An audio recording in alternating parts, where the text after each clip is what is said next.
Welcome. Welcome, everybody, to the Inventors of the Year 2019. Welcome here in Munich at the Siemens headquarters, and welcome to everybody who's following via the live stream wherever you may be in the world. Tonight, we celebrate. Tonight, we celebrate big dreams. And tonight, we celebrate the women and men who work so hard to make the impossible possible. And they're coming from all over the world. They're coming to us from China, from the US, from Germany, Italy, Spain, from Russia, from Romania, and more places. They're from the four corners of the world, but there's more that unites them than what separates them. There are three things. One, they all work for Siemens, of course. Some of them for decades, by the way. Two, they all dream big, but when it comes to the important details, they can go berserk on detail. And lastly, and most importantly, you are our heroes tonight. And to honor you in the way that you deserve it, cheered on also by the youngest member of the audience, 20 months. We're going really young here tonight to give you the honor that you deserve. Let's have one of our first hosts of the evening on stage. He's Deputy CEO, he's Chief Technology Officer, and he's member of the Managing Board of Siemens. Roland Busch. Hi, Roland. Hi, Andreas. Good to have you. Roland, tonight we're talking about inventors. You're a physicist yourself. Indeed. In the history of inventing things and techniques, what would you say is the biggest invention ever? The biggest invention ever. Biggest ever.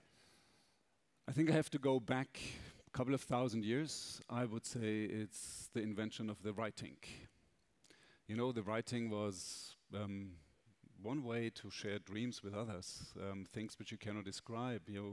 In words, you bring it, you share it, and you conserve it for the next generation. The cool thing about writing is it was developed over so many years, thousands of years, to a point where we are now, the World Wide Web and all the platforms which are using the social media.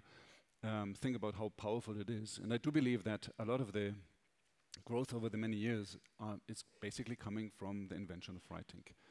I think the cool question is, if you go now 50 years ahead and look back, or maybe another 100, because now time is running faster, if you go back, you would ask, what is the second biggest invention eventually? And I would say the second biggest invention would be making the machines talking to each other. This is maybe even more powerful. You have more machines than people living on Earth. They would talk differently. I mean, less emotional. They might not Twitter, but they would do a lot of magic things in really driving productivity, keeping the economy growing, getting people out of poverty, and using less resources. Okay, so writing 2.0. Writing 2.0, if you wish. Okay. Yes. Now, one thing is talking about inventions, but we often talk about innovations as well. What's a different invention? That's quite easy. An invention becomes an innovation once it hits the market and you make money with it. So, very simple. Okay.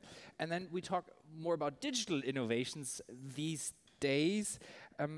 What's the difference between, say, digital innovations and innovations for the physical world, say the gas turbine? They can go on and on. I mean, the cycle time is shorter. Think about a gas turbine. It took us 5 years to develop. Now an app comes. Sometimes you're patching every week, or sometimes even a day. You bring new software, new applications. But you're right. You are asking the wrong question, Andreas. It's more about how do we bridge the digital and the physical world, because this is where the magic happens. So I do believe that this combination of again, end-to-end connecting the digital world and the physical world, this is where we can drive the value. Nobody scaled it up, got it right yet in terms of scaling, but I do believe we have a pole position there. Okay, so it's not like, oh, we migrate from physical innovation to digital innovation. No. after all, we live in a physical world. We're made from flesh and blood. But then working, say, between the two, bridging the two, does it mean we just do whatever we did, the ways of working, or do we have to change the way we work? I think this is a change which is substantial and it's fast. It's fast because, as I said, innovation cycles are much, much shorter, so that means we have the way how we work very, very fast. And it's substantial because I believe the future of working in this world is much more dynamic. It should be less hierarchical, more small teams working together, creating incremental solutions, and very often hierarchies are in their way. Maybe even the processes which we have are in the way of really developing in that speed which we need in order to really drive this innovation fast. Probably most people who are in that hierarchy would agree, oh yeah, too much hierarchy. So what's your role as a leader in that? No, you want me to say abolishing hierarchies, right? Sorry. No, I mean, I think number one is you need to. I need to create a vision and a dream. Jim Snabe would call it a dream. This is something where the people can orient and say, this is where we go for. And we are in it with our hearts, and we are driving for it, number one. Number two is, I do believe leadership comes with a lot of listening to people and understanding. Then you need to get the right people on board, give them a certain structure. Here we have to be very, very careful that we don't overload. That's maybe a mistake sometimes. And empower them. Let the people do what they really do best, bringing their capabilities to the party. So I do believe this combination is what makes really the big difference. Mm-hmm. Now, Roland, you know this is a very special event among all the Inventor of the Year events because it is the 25th time we're doing it. So in a way, it's historic. And I like to have a record when history is happening. So if you don't mind, I'll do a quick photo. Are you a selfie guy? Do you like taking selfies, Roland? Yes, depending with whom. Yeah, well, with me, sorry. I'm the only one on offer. And then I see in terms of height, I was always on the smaller I side. can look down. Yeah, okay, great. Let's see how this pans out. And cheese. Well, no, you're not on this picture. Oh, well, maybe, we don't know. Maybe it's a better. Now, it needs to, so we need to leave it in dark for a moment. Don't Twitter it. Yeah, exactly. Now, let's also talk about the next category while this yes, is absolutely. It's open innovation. And we've been talking about for 10 years or more, like just don't stay in your lab, but what has changed in the last few years around that? I think the word ecosystem in open innovation becomes a new meaning. I mean, we do that over many years. We have our knowledge exchange universities, 8 universities which we're collaborating with others too. We have Next 47. We are tapping on outside innovations with startups. We have our partners, but again, coming back into the digital world, in order to really be fast and to scale up, you really need to invite many more partners. And it's not a supplier-customer relationship. It's really a ecosystem. Means that whoever participates gets more out of it because he's using a platform and playing together within one ecosystem. And that makes this whole thing so much different and so much more important. One person that next to you, by the way, is not from Siemens, from University Erlangen. I think you know the place. Yeah, well, yeah. Could have been that I studied there. Yeah, could be. All right, let's watch the first video. Join me over here. Let's watch the first film.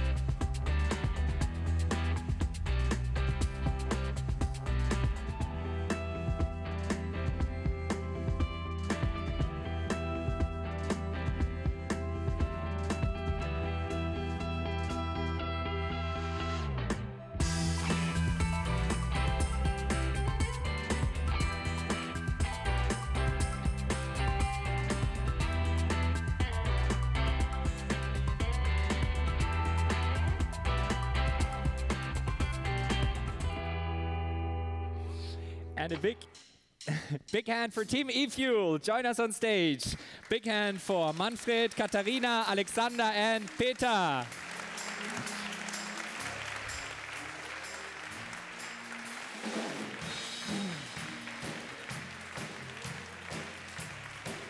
Sorry.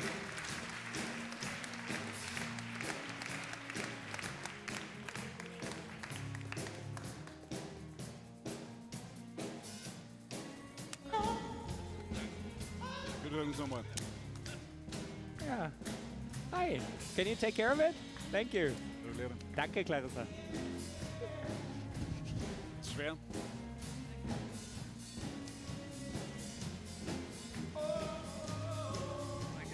Gratuliere.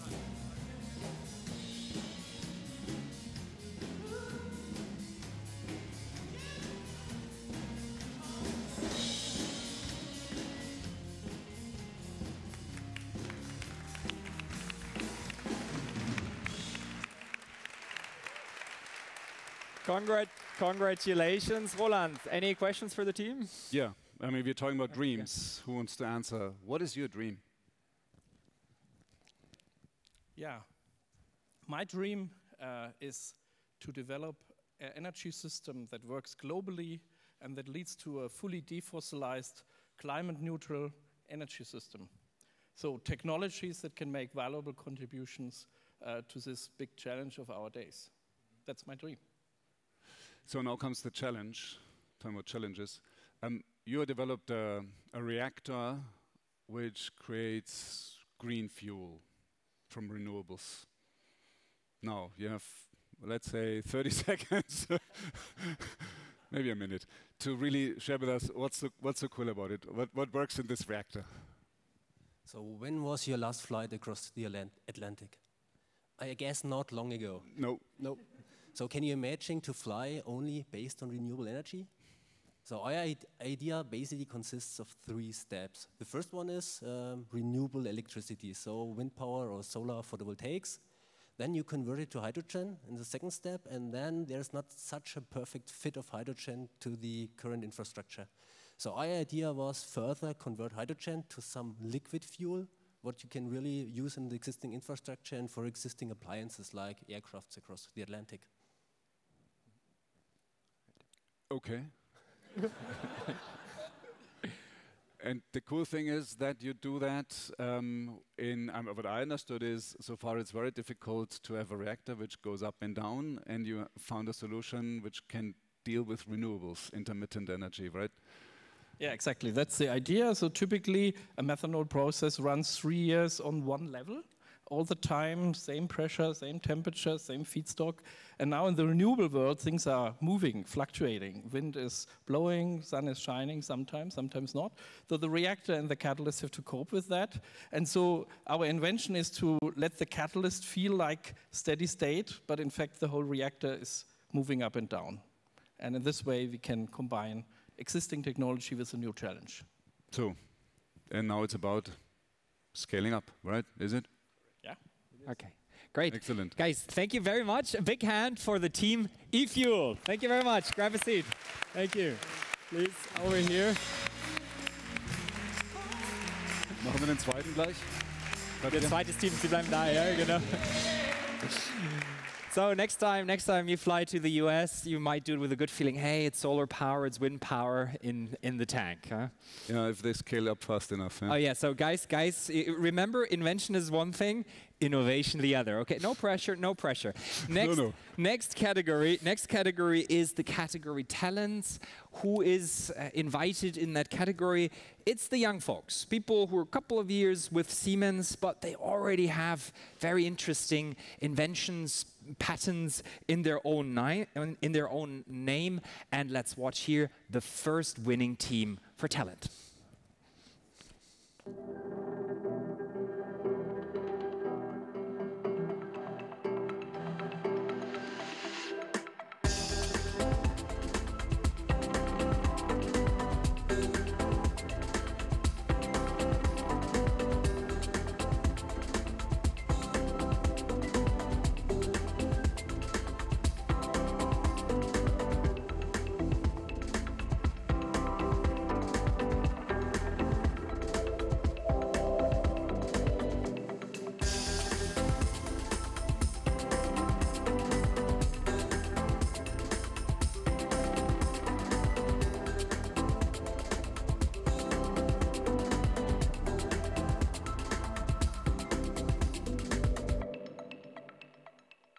And welcome on stage, Arvin Thomas. Big hand.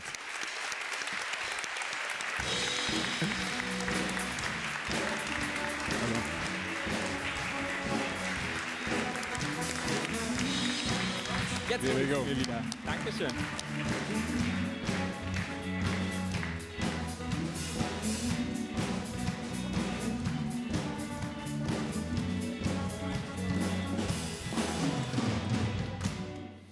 All right, very good. Arvin, good to have you here. Roland, any questions for Arvin? Absolutely. So let me start with a more private one. I learned that you grew up in a dairy farm, a milk farm. Yes, that's true. And you learned, I mean, you developed your mechanical skills in repairing stuff at that time? Yeah, I mean, a dairy farm's a great place to have a childhood, and when it's a continuous operation, you can say, so you've got to milk the cows twice a day, and if things break down, you've got to get on with it. You've got to do the root cause analysis all by yourself. You've got to take responsibility, and you've got to find a way to get around those problems. So it's a great environment, and that's what kickstarted my passion in engineering. Your father is with you. Did he well? Did he do well at that time? Yes? Was he better afterwards than you in repairing? So, how big can these wind turbines get?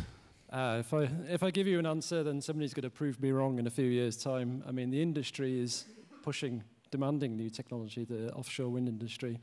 And as we develop new technologies, the boundaries are being pushed back all the time. So what I can say for sure is that the turbines will still have 3 blades. They will still look overall, but the technology under the skin is going to be very different over the coming years. So, which brings me to the technology on the skin and to your invention. You're working on developing magnets for direct drive turbines, which optimize an algorithm which optimizes it. Is it for getting higher torque? Any other improvements? And then the key question is, and why would you share that with suppliers without asking them to pay for? Well, what we do is multitask. So there's a lot of targets that we have to hit. So we have to keep the performance of the generator. We have to keep the noise and vibrations reduced. And then we have to share that with our suppliers, because at the end of the day, it's a collaboration. And if we don't share this information with the suppliers, then we can't put that into the final product and make it effective for the future. But the turbines would have an advantage. Lower noise? Lower noise, more power. More power, higher torque, getting bigger. Longer lifetime. That's cool. Excellent. Big hand. Thank you, Arvin. And grab a seat. I'm released now. Genau, ja, jetzt dürfen Sie relaxen, Roland. Thank you very much. Time to relax, grab a seat, but don't go too far. We still need you, okay? And I also heard that main theme. Every question at the end, Roland says, oh, and how do you scale it? How do you scale it? Now, quick show of hands. We're still waiting for this to develop. It takes about like 10 minutes approximately. Who of you in the room has ever taken a Polaroid photo? Hands up. That is almost everybody in the room. Second question, who in the room has taken a Polaroid photo in the last 12 months? Hands up. Astonishing, about 10% of the room. Polaroid is back. I love Polaroid. And I love our keynote speaker, because Polaroid was on the brink of being an extinct species. An extinct species because we were running out of film. We wouldn't produce it anymore. And our keynote speaker, he made sure there would be film going around. His name is Florian Kaps. And fun fact about him, he's trained as a biologist, and his specialization was in spiders. But more about himself from him. Welcome on stage. Here's Florian Kaps. Hi. Viel Spaß. Hallo, danke. Vielleicht musst du noch runter. Ja, jetzt müssen wir, ja so, jetzt. Naja, wird ja schon so langsam, oder? Na, ist schon ganz gut. Ne? Ja, grüß Gott. Vielen Dank für die Ehre. Ich war ehrlich gesagt etwas nervös, wie ich was? English. Oh, sorry. Yeah, sorry. English. I was nervous. Yeah, as you know, I even had the wrong language. How to impress people from Siemens and even innovators. So I was thinking about maybe a very special technology could be used. And yeah, that's why I had this overhead projector to really give me a good start. Why I am standing here, so thanks again. Oh, maybe we can improve this a little bit. Still, yeah, that's better. Maybe it's because I somehow specialized on impossible projects. So for many years, and it all started with these guys, with spiders. Because as you most likely know, all spiders do have 8 eyes. But when you blindfold these eyes, they still behave totally normal. So nobody really knows why these spiders have these 8 eyes. And for many years among scientists, it was an impossible project to find out because, you know, it's hard to ask the spiders or show them little signs. So as soon as I heard about this impossible project, I somehow found out that impossible projects are very attractive to me. And you can imagine my parents were delighted that I spent over 10 years on exactly this topic to find out about the vision of spider eyes. I don't want to go in too much detail. And yes, I became the world-leading expert in spy-eye muscles.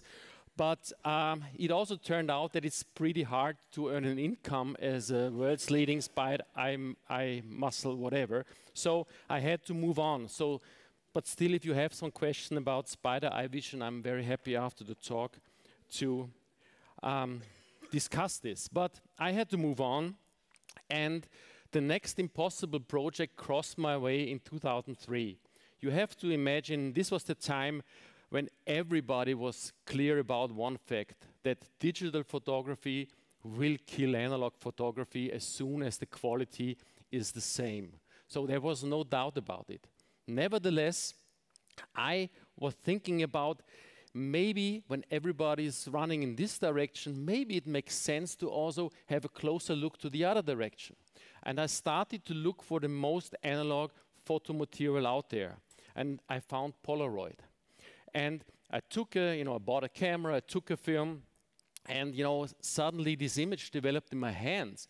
And there was something to it, some kind of magic. And even my wife said, maybe that's the best portrait ever taken from you. So I said, okay, I have to research, I have to find out more. And surprisingly, nobody in the whole world seemed to be interested in Polaroid material anymore, including Polaroid, this big, amazing company themselves.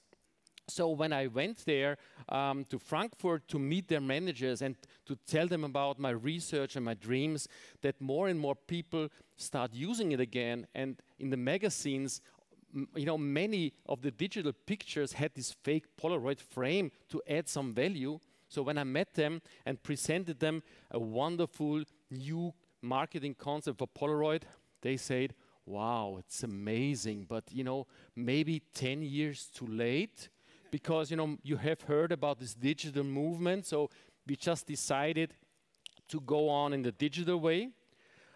Luckily, we agreed to at least have a little after discussion glasses of wine. So you see here some Polaroids of the Polaroid managers, global leading marketing managers of Polaroid.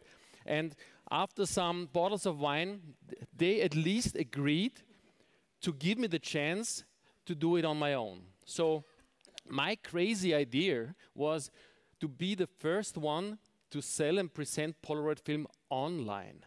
So this was, very strange idea, but they agreed to it. So I got the global rights to sell Polaroid films and communicate Polaroid films online.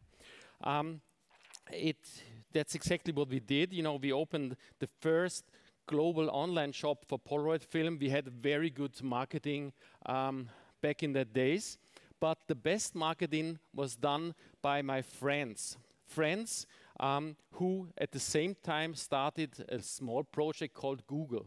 So by Google, suddenly everybody who couldn't get the Polaroid films in the stores, they put it in the search engine and they landed on my page. So suddenly, I became the hero for Polaroid films online.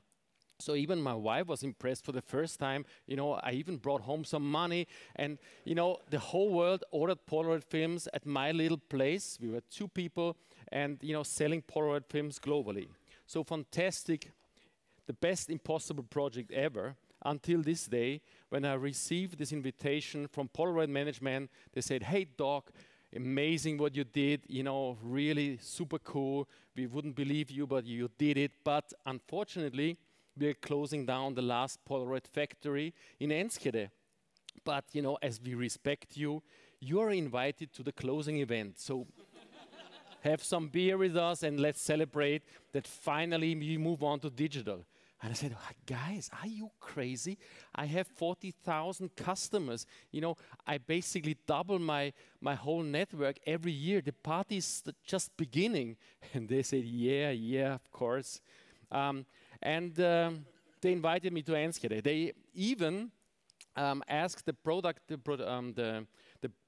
production manager to take care of me, because, you know, maybe they're afraid that the crazy spider dog is dancing naked on the stage or something. So, but this was their mistake, because this production manager sat down with me on a bench, and for the first time I told this production manager that produced the film for 30 years that there are still people out there that love the film they are producing, because the management told them, you know, there is no demand out there anymore. And he was the guy who told me that, you know, if he has 1 more year and just a few of his best people, there might be a chance that they scale the production down and restart the factory. So with that knowledge and enough beer, we decided to immediately go back to the Polaroid management and give it another try to save the last Polaroid factory. And the managers, you know, they didn't want to listen, and they said, "It's impossible. You know, believe it, it's impossible. We have looked into it. It's impossible." And I said, "I'm totally fine with that. You know, I call the company the impossible project. I agree, but at least give us the chance to do it." And surprisingly, also with the help of the FBI, that invaded the headquarters of Polaroid in the US and imprisoned the whole top management because of a big Ponzi scheme problem they had. A friend of mine had the right to sign. For 1 week he called me and he said, "You know, in the books the factory has a scrap value of 180,000 euro. We have 1 week. If you transfer the money, the factory is yours." And that's what happened. We started the Impossible project. So a startup with about exactly 10 of the most experienced engineers. So you see a startup, average age of 65 years, starting the Impossible project and doing something that might be impossible for a big company, but still deserves a chance. The press was amazing. So, you know, everybody talked about it, but you know, it made me very angry, because it was somehow like, whoa, the comeback of Led Zeppelin back in the day, some old guys, they don't want to retire, it's nostalgic, it's a little retro. And I said, "Hey guys, that's not the case. This is wrong. It's not about retro or a trend, because back by then I knew my customers are looking like this." So Polaroid always thanked me for taking care of the old people too old to go to the media market and buy a digital camera. And I said, "Guys, you don't have any idea. Your customers are looking like this. This is the post-digital generation. These are the people who grew up digitally and are now discovering analog." And you know, we made a research, and this was our customer base. So basically between 18 and 32. So this is the most wanted customer group on earth that suddenly discovered Polaroid. So what happened is that the product and the company that nobody wanted and nobody believed in, called the Impossible Project, last year they bought Polaroid. So they started to produce new cameras, and they started to introduce new hardware that combines digital with analog. So we did something like an instant lab that you can expose your images from your iPhone onto analog film. And this company produced more than 10 million packs of film last year. But for me, the whole Impossible project just started because I said, I want to understand what happened here, because this is such an important thing that nobody had on the radar, that these young people, including my kids, started to fall in love with analog. So everybody thought they're gonna never look outside of their phones, but they are the ones getting interested in Polaroid, starting to buy vinyl records. And nobody out there tried to understand the customers and the mechanisms behind it. Because something happened. There are no customers out there. Customers is from basically Hundo, somebody you can trust, somebody you're in eye contact. The companies somehow had lost the connection to their customers. So I started to look at them a little bit more closer. And you discover amazing things. For example, vinyl records. When BBC made this research, they found out that basically almost half of the people who buy vinyl records, they don't have a turntable or they don't use a turntable.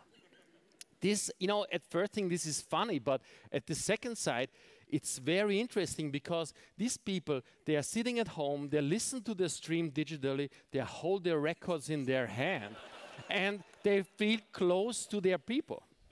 So why, ladies and gentlemen, why is this? This is just a simple fact. When you look in the mirror, even after a difficult night, you don't look like that. You look like this. And this is a very, very important fact. You look like a human being, and the human being is just here on Earth because for thousands of years, they trust in their own senses. You need your 5 senses in order to tell you what is good for you, what is bad for you. You need your 5 senses in order to build trust. No matter if it's just with a human being or a company, you need your 5 senses to fall in love. And this is what brings up the limitations of digital, because digital is always behind the glass screen. So you can see it, you can hear it, but you can never touch it, you cannot smell it, and you cannot lick it. And this is not bad. It's just you should never forget the limitations of digital, and you should never forget that we are all human beings.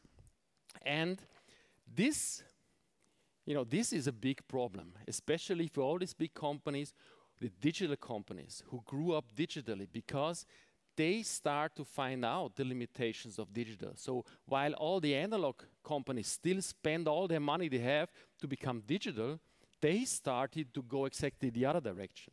So they find out, and this is the last chapter, what I'm wanting to say is that it's about trusting your senses. If they want to win the trust of the customers, they have to accept that they have senses. So they have to deal with reality. This is why Amazon started to build bookstores, And they are very bad because they don't have any idea. This is why my friends from Facebook, and they have invited me several times, they have, oh man, that's the other way around. They have, since 10 years, an analog research lab. It's next to the Dream Room, but they have a 2-digit million budget to research the possibilities or how to connect their digital Facebook business model with analog reality. And this is why I started this project called SuperSense, to find out and to teach the next generation about this incredible potential of their senses, and also bring them in contact with all technologies, because schools stopped doing it. For example, if you want to study photography, there is no darkroom anymore. They start basically at the age of digital. Nobody wants to touch chemistry, but how can you teach history by starting after the World War? This is not the whole chapter, and this is not a good basis for innovation. Let's talk just a few seconds about the most important senses. Most important sense, ladies and gentlemen, is the smell. Why? Because it's the only sense that is directly connected to the middle part of our brain. So unfortunately, it's the only sense that cannot be manipulated by marketing. So whatever you do, a hotel room, whatever, if you meet a person, before you can even start talking or doing some marketing, this person decides if he trusts you or likes you or not. So you better start thinking about smell or music. What we do in our SuperSense store, and this is also, why I also need the help of Siemens doing this, to show the people how things are made, to show them how things, have been done, not in a museum, out there on the street, in order they can, understand them, to show them, or not even show them, to make them feel the difference between an MP3 file and, and the full sound wave, because MP3 cuts out portions so that the brain can put it again together. So listening, what is the sign? How many minutes? It's just the minutes, okay. So the listening to MP3, the brain has to work. So it's really, it's exhausting. But when you listen to a full kind of music, your brain is relaxing. And, the people can feel the difference. You don't even have to explain it. Just put them there. And, we started to make cooperations with the 25-hour hotel. They give us a lot of money, so we can basically scrap all the digital stuff of the hotel rooms and just put in analog technology. And not just put them in, for example, a turntable, but, we mark on the sofa, we mark a little red sign and invite the people to sit there to experience something that they don't know anymore. It's called stereo. So they have 2 ears, and when they sit there and have stereo speakers, they feel the potential of their own system, and that's simply amazing. So, but we have to move on. Dreams. So I think when we talk about dreams and impossible dreams, and unfortunately I can never stop dreaming, I want to say one important thing, and also I want to mention this guy. This is one of my favorite inventors ever. It's Edwin Land. He invented Polaroid, and after Edison, he's the man with the most patents of human beings. And he said something very important. He said, most often, innovation is not about having new ideas, but forgetting old ones. And I think this is pretty important when it is about this idea that somehow everybody has, that the future and all answers for the future can be found in digital technology. And they forget about, or they seem to forget about all these incredible analog technologies out there. And yes, we have heard Siemens is doing 31 inventions every day. But my experience is that every day at least 31 incredible technologies are scrapped or thrown away and disappear. So if I wouldn't be there with this Polaroid factory, this incredible technology, the most complicated chemical process ever invented by man called instant photography, would have been gone forever. The same with the vinyl records. Without saving these crazy technologies of cutting or pressing vinyl records saved by some of my crazy friends, this technology would have been disappeared. And now these things are the basis to rethink them, because, and this is my dream project, digital surprisingly didn't kill analog, but in fact it's the biggest chance analog ever had, because it totally gives analog a new meaning. And I agree, it also has been said, it would be magic to finally think about how to combine analog and digital technologies, how to make the best of both worlds in order to save the problems of the world, and not forget about analog photography or not any other analog technologies. So my hope is in the hands of companies like Siemens that started at the very beginning and is now, in their hands. It's about finding the perfect combination. And ZAP Lab is for me the symbol of looking at the past from the other side around. So past ZAP, I think this is brilliant. Okay. And yeah, please help me that the old things don't disappear and the new generation, the new inventors can understand all these old technologies in order to reinterpret them and define the future and solve a lot of problems with the perfect combination of tradition and innovation. Thank you very much.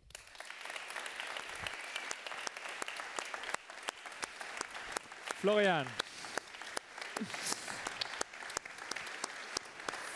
Florian, before you leave, you mentioned a couple of impossible projects in your life. What's the next impossible project you're working on? Man, the next impossible project is still, to find more supporters that help me. That all these incredible technologies are not thrown away. Still, many of amazing factories and technologies are fighting very hard because on short term there seems to be no reason. And I thought, things like the Swiss watchmaking, things like the Polaroid project, they will help that, also big companies on a long-term vision say, oh, wow, there might be a new chance in keeping them alive. But still, a lot of things are simply scrapped and going away. So that's an ongoing If project. anybody in the room has a technology that's on the verge of extinction, call this man, Florian. Yeah, he's in Vienna. Visit him, Florian. Yeah, better call me when you have solutions of how to save them. I have enough. Oh, the solutions. Yeah, I also have the solution ready. All right, big hand again for Florian.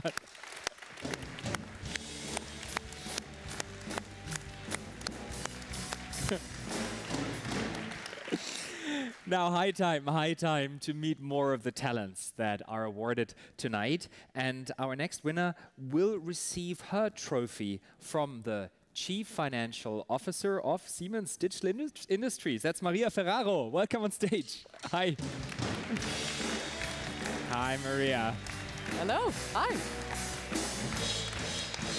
Good to have you. Now, Maria, there's big news. In a couple of days, you have an additional role, Siemens Chief Diversity Officer. Now, I live in London, and these days when people talk about diversity, almost always they say diversity and inclusion. So what about inclusion? What's the difference, diversity, inclusion? Yes, I get that question actually often, and thank you, by the way. Thank you. I'm really excited to take on this new additional responsibility, an important topic. I always say it's not just, those are not just words. We actually have to implement that, and they're very important business initiatives. When we talk about diversity, you talk about different things. Most people associate that with gender, but it's not just gender. It's people like me with different backgrounds, coming from different places, different races, different religions, different beliefs. And then inclusion, of course, is creating an environment when all of those people that have a unique composition, we're all different, are able to bring their true self and be able to provide the value and the full potential. Another way that it was described to me just today is diversity is getting an invitation to the party, and inclusion is being able to dance. Whether you're good or bad dancer, you're still able to dance. So, right, so we have a 20-month-year-old here in the room. Yes. So seat at the table, yes, but inclusion is we accept that he or she doesn't keep us over. Now, different. So to make sure I understand, in just a couple of moments, we will ask the next winner on stage, also a woman, which means I will become a minority here on the stage, and you're included. I'm Great, so I have got a place on the stage, but your behavior will make me feel it. Exactly. Perfect, thank you very much. Absolutely. And with that, let's watch a video on the first winner. Wonderful.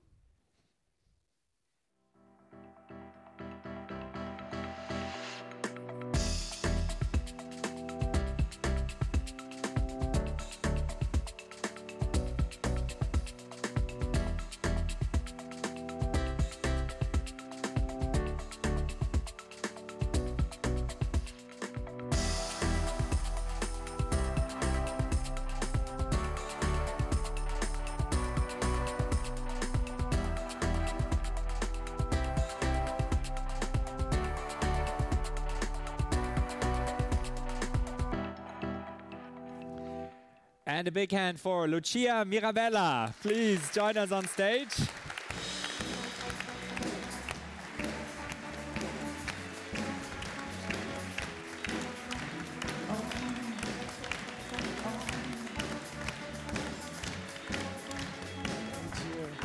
Well done, congratulations.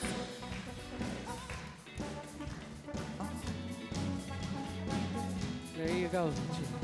And if you take a picture.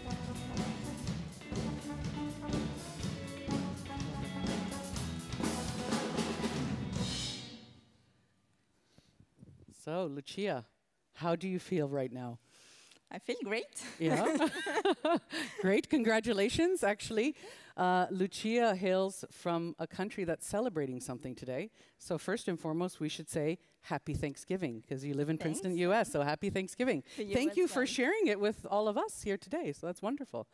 So Lucia, we're here talking about dreams. And of course, we saw that this is certainly putting generative design with 3D printing. Everybody's talking about 3D printing and the possibilities. What are the possibilities, do you think, of this technology in the future? 3D printing is a great technology, especially because it allows a lot of innovation in design.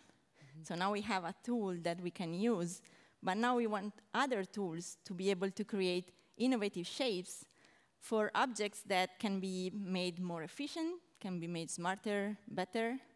And we do that with generative design, which essentially, the way I fit in there is that I combine my mathematical background with the knowledge of how products should work and what's the context of them, and the knowledge of how they were designed in the past. All this to create tools that help designers create better designs. And this is really giving superpowers to the designers. I like that, superpowers, but also optimizing. I think this is what it's all about, continually optimizing. And I'm going to brag on your behalf. I think as part of your doctorate, you were helping doctors before and prepare for their surgeries, right?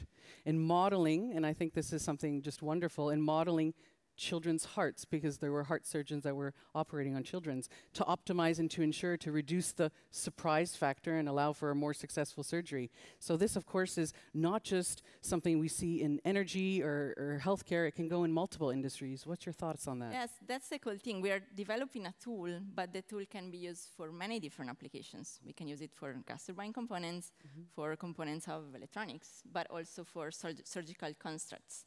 And in this way, with creating digital twins, we essentially can predict how things will behave before actually making them. And we can optimize the process, for example, optimize the design, and come up with something that is better than just trial and error. Great.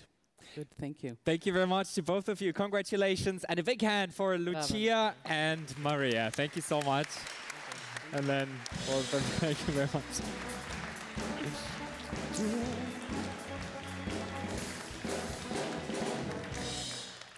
Time to meet more talents. And yes, there are more talents to come. And we will have them honored by another chief financial officer. We also have a lot of those, but now it's going to be the chief financial officer of Siemens AG. Ralf Thomas, please join us on stage. Hi.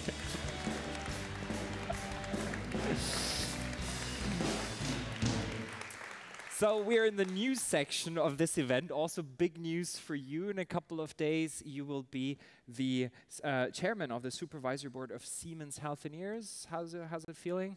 Great honor to be that, and also great experience, I think, to come back, so to speak, to a business, or at least a bit closer, that I have been spending a lot of time at, and which I think has been, to a large extent, shaping my career, because they have been combining a really purposeful business with excellent business opportunities. And it's actually one of the centerpieces of our portfolio for the way forward, making best use of great innovations.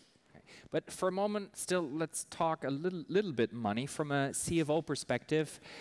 All these guys, they are the ones who harvest after years and years and years of work, and it's not always cheap. So with research and development, at first it feels like a cost, and after the pain, years later, you might get the gain. How do you get the short-term versus the long-term right with R&D investment?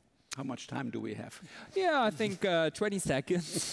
So it's easy. I mean, you need to have a great idea, to have enough funds for investing into even greater ideas, and do that time and again, deserve the trust of your board members and then of the market and of the customers, and then do that again and again. I think there's a great track record that Siemens has in many, many businesses that have been proving that they can do the trick time and again. So they are highly creative, they are innovative, and they are also leading in the competition in a highly competitive environment. And that's actually a merit that you can't be a lot more successful in.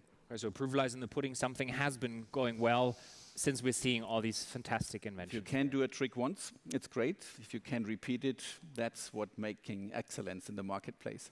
Very good. Well, time to meet the next winner in this category. Let's watch a quick video.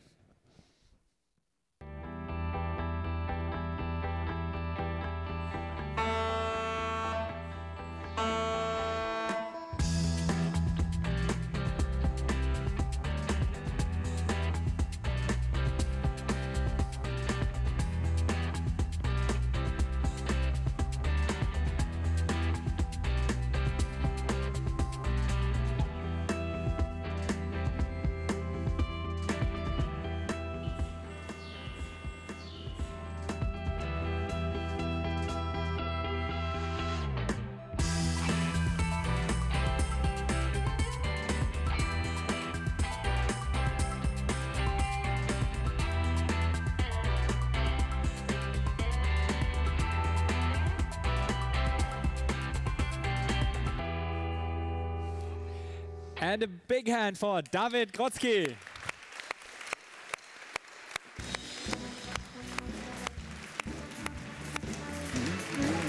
Hey, great. Thank you. Dave. Huh? Dankeschön. Sehr gerne. Wer? Ja, schwer.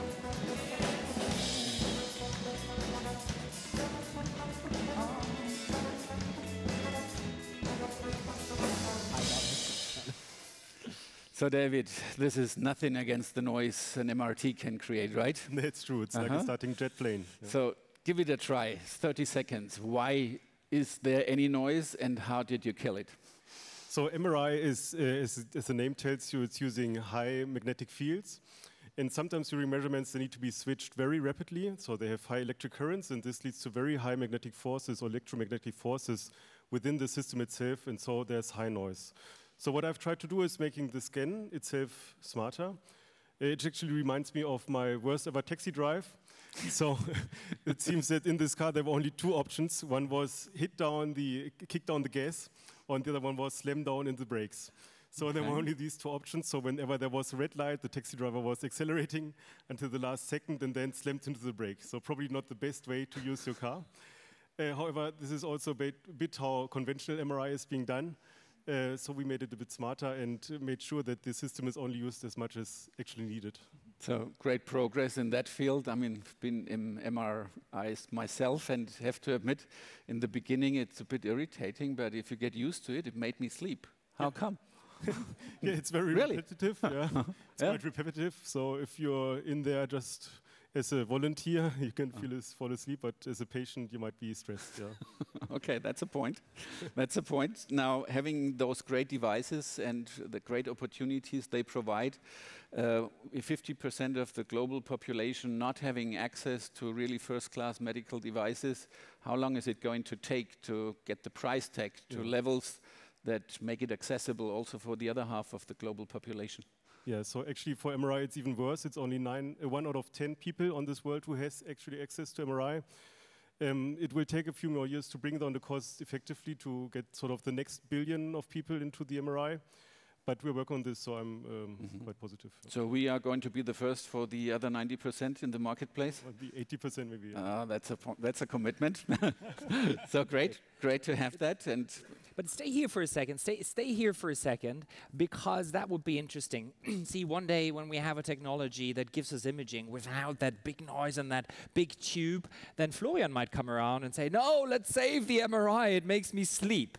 The other thing you said, and I don't know whether our musicians here, and by the way, this is the Takanaka Club Band. Big hand for the band.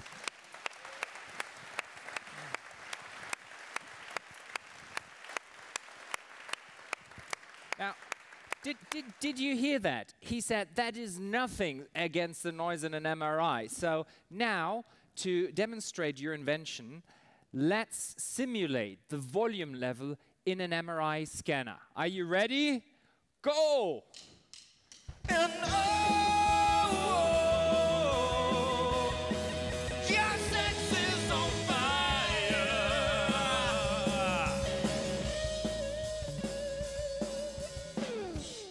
Close? All right, but now your invention reduces the volume to 3% of that volume level. Can you also do soft? Ready? Go.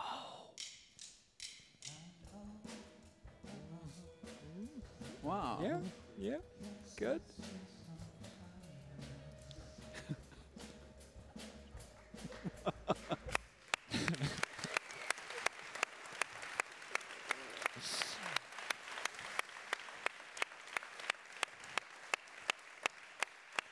The ingenious Takanaka Club Band and the ingenious David Grodzki. Big hand again. Congratulations. David, viel Erfolg. Ja. Sie bleiben noch einen Moment da.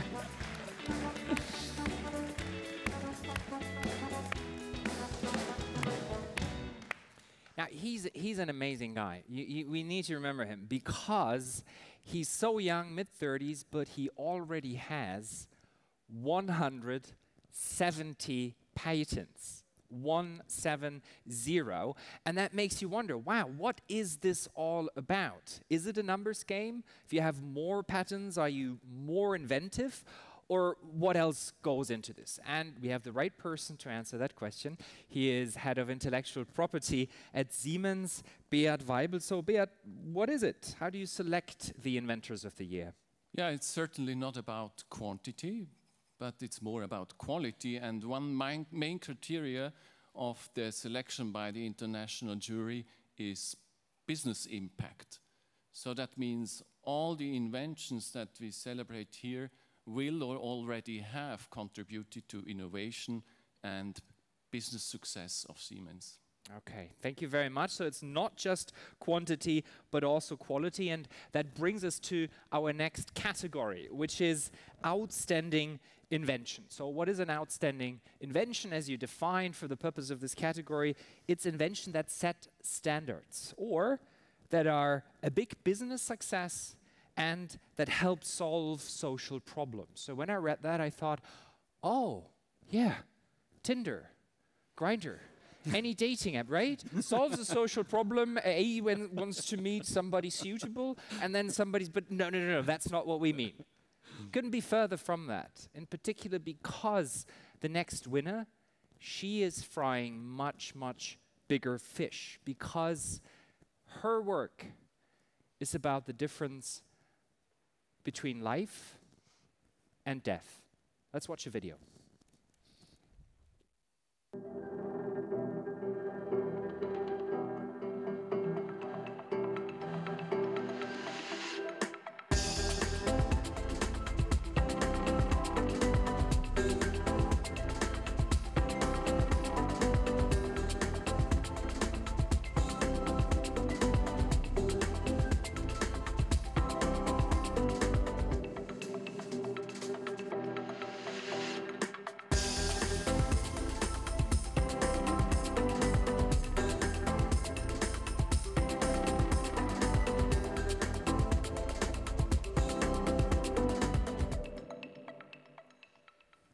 Welcome on stage, Dr. Anna Jerebko. Hey.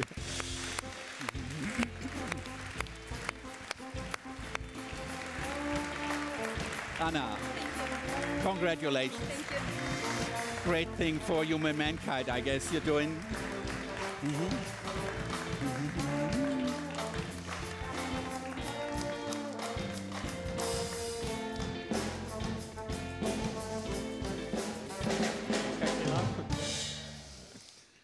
Anna, congratulations. A highly relevant contribution to a highly relevant application of imaging. What you actually did is you make best use of three-dimensional imaging in a two-dimensional world. Why is that relevant? Thank you very much for the question. In two-dimensional imaging, the problem is that disease can sometimes hide behind a dense but healthy breast tissue. So, and radiologists are still used to it. They want their full overview of the breast. While in three-dimensional imaging, which is called tomosynthesis, it's a recent technology, the breast structures are visible better, but they're split into different levels, like slices of bread. So I came up with a three-dimensional mammography technique, which shows the complete breast in transparent views from different angles, like in high-resolution 3D animations. It's like if you cannot see a particular constellation from Philadelphia, you drive to New York or Washington, D.C., and the sky is perhaps clearer there. So you can rotate the image and see it from a different angle.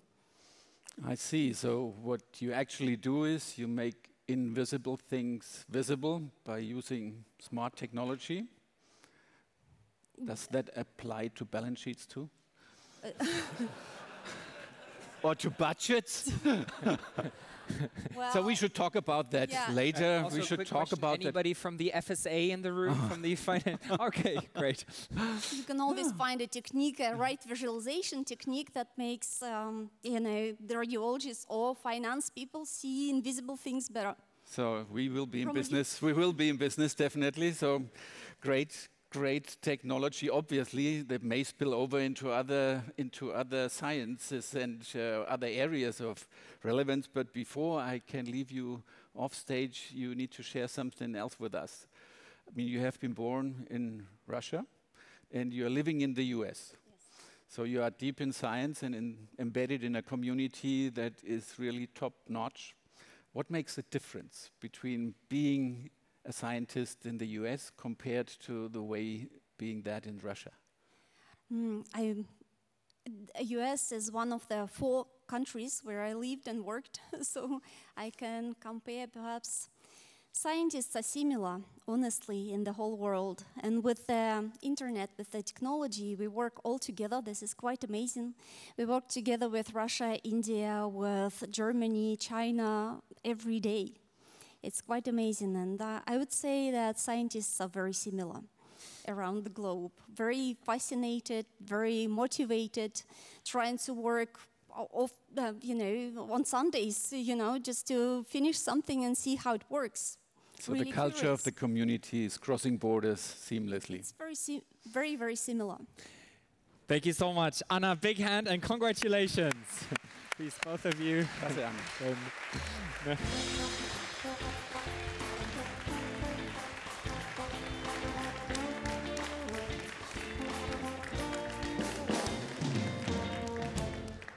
And now back over to these guys, the rockers in the room. We'll spend a couple of minutes with you, and you'll share a song from Gabrielle, and the song is called Dreams.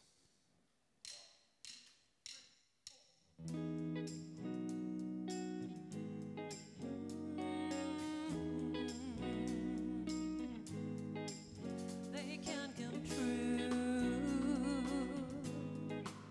They can come true.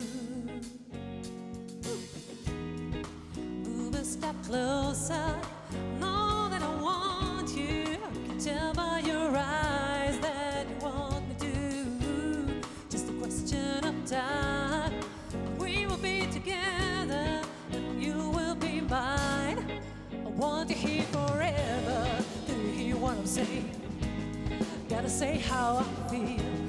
Believe you hear, know that you're real. Know that I want, baby, it's you. Can't deny the feeling because they are true, yeah. Dreams can come true. Look at me, babe, I'm with you. You know you got to have hope. You know you got to be strong. Dreams can come true. Look at me, babe, I'm with you. You know you got to have hope. You know you got to be strong. I've seen you sometimes all alone in your crowd. Knew that I could have you. My hopes didn't get me down. Now you're by my side, and I feel so good. Got nothing to hide, don't think that I ever could. Do you hear what I'm saying? Gotta say how I feel. Don't believe that you're real, know that you're real. Know what I want, baby, it's you. Can't deny my feelings because they're true, yeah. Dreams can come true. Look at me, babe, I'm with you. You know you got to have hope. You know you got to be strong. Dreams can come true. Look at me, babe, I'm with you. You know you got to have hope. You know you got to be strong.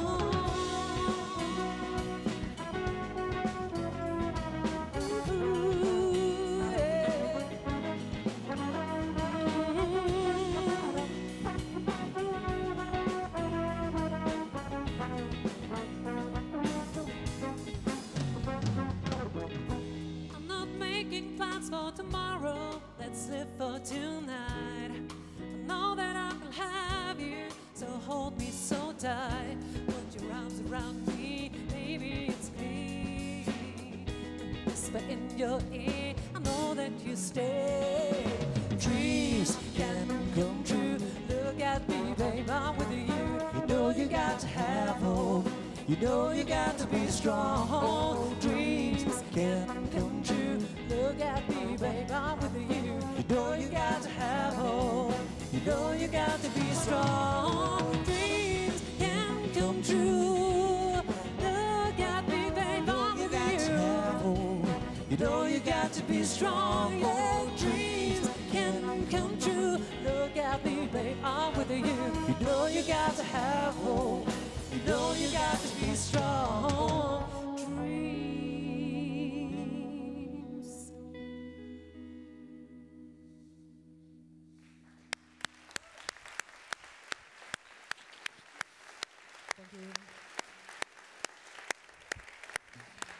That's the Takanaka Club Band with Dreams. And are you up for a bit of dreaming? Are you ready for a bit of dreaming? If you like, we can do that together, okay?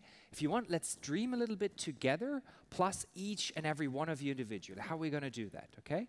Here's what I'm going to ask you to do, everybody here in the room and also everybody on the live stream. When I say go, and not before, I want you all to close your eyes just for 10 seconds, and I'll bring you back, I'll count you in. For 10 seconds, you close your eyes, and I want you to dream during these 10 seconds.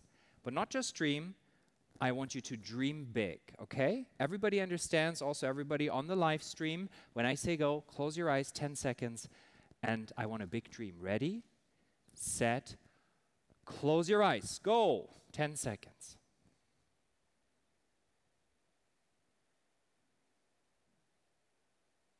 Three, 2, 1. Everybody come back. Everybody come back. Now you've got your dream. Next thing I'd like you to do, when I say go, not before, I want you to pick a person near you, here in the room or in the live stream, an innocent bystander. If there's nobody around, you can send a text or voice message to somebody. So when I say go, not before, I want you, pick a person near you, share your dream. Be crisp. Just 10 seconds for you, and then the other person shares back the dream 10 seconds. Volunteer, if you don't want to share, it's okay, but it gets boring, okay? Everybody understands? 10 seconds each. Find a partner, both share. Ready, set, go! Pick a partner near you. Share your dream, and have the dream shared back.